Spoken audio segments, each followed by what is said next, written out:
j'en suis où? Bah voilà, Karl Machin. Voilà, on passe maintenant au 17-24 ans, au quart de finale sur la piste. Donc, 1, 2, 3, 4, 5, 6 pilotes. On ne retiendra que les 4 premiers. Jordan est venu pour Champès. C'est lui qui a pris l'avantage. Florian Desmarchelier pour la gagne. À la deuxième position, Thomas Géret qui est là également pour Champès. Vincent Rigallo pour Rony. Maxime Calafato pour Messiné et Ventoux. Enfin, Charles Boutet pour le club de Calais. En tête de course, toujours Champais avec Jordan Egrini toujours installé à la première place. Florian Desmarchelier en deuxième position. Attention pour les 3 et 4e places. Vincent Rigallo qui vient chercher là ici la 3e place. Et Thomas Desmarchelier pour Champais, la 4e place qui continue.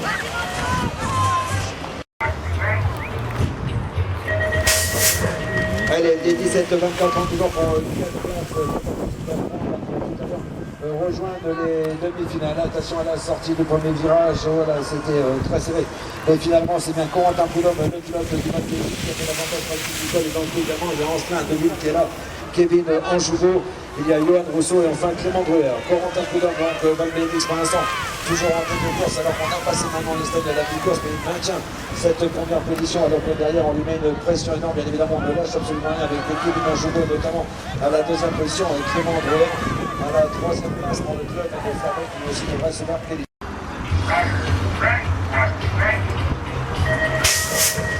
Allez, encore un quart de finale, 17 24 ans, attention sur le intérieur, Quentin Good. Est-ce que c'est lui qui va pouvoir prendre l'avantage? C'est fait Monsieur Proster, Thibaut Jacquin à la deuxième position. On lance la poursuite avec un secours, notamment le pilote de Strasbourg en 3e position sur la piste encore par Dick Farahagnon, Alexis Clerc et Benjamin Ruffin. Quentin Good, donc pour l'instant toujours à la première place, ça ne bouge pas. Thibaut Jacquin en 2e position, Axel Taylor pour Strasbourg, qui va reprendre quelque peu.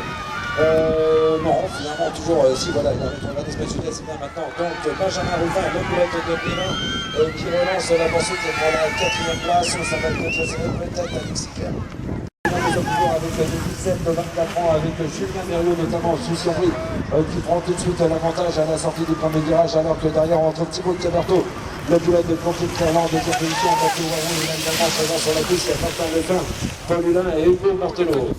Voilà, donc toujours pour l'instant, Sucy-en-Brie en tête de course, Julien Mérieux bien parti pour aller chercher la qualification. Il y a quelques 100 mètres maintenant de la ligne d'arrivée.